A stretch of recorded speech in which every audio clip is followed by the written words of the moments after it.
Gosaibari high school মাঠের সেই রাতের স্মৃতিগুলো সত্যিই অসাধারণ। বিবাহিত বনাম অবিবাহিতদের ফুটবল ম্যাচ, পিকনিকের আমেজ, আর রাতের অন্ধকারে বাইকের আলোয় খাবার যেন এক রূপকথার রাত। গোসাইবাড়ি বাজারের হাইস্কুল মাঠ সেদিন জেগেছিল এক অন্যরকম আনন্দে। বিবাহিত আর অবিবাহিতদের মধ্যেকার ফুটবল লড়াইয়ের উত্তেজনা মাঠের বাতাস ভারী করে তুলেছিল।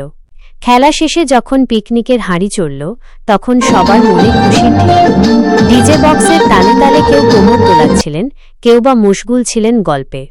কিন্তু বিধি বাম, রান্নার শেষ লগ্নে যখন ভোজন পর্ব শুরু হওয়ার অপেক্ষা, ঠিক তখনই নেমে এলো আঁধার।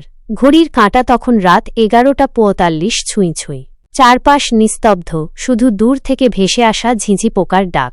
হঠাৎ যেন কারোর মাথায় খেলে গেল এক দারুণ বুদ্ধি। মুহূর্তের মধ্যে মাঠের চারপাশে সারি সারি সিএনজি আর মোটরসাইকেল এসে দাঁড়াল।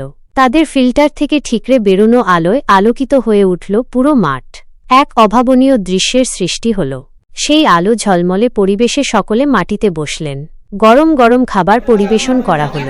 সেই রাতে তারার আলো আর বাইকের আলো মিলেমিশে এক অন্যরকম মায়াবী পরিবেশ তৈরি করেছিল।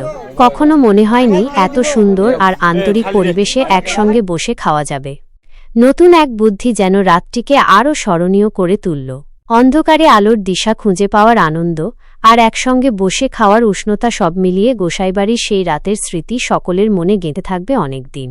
সত্যিই এমন সুন্দর অভিজ্ঞতা আর কোথাও হবে কিনা তা বলা কঠিন।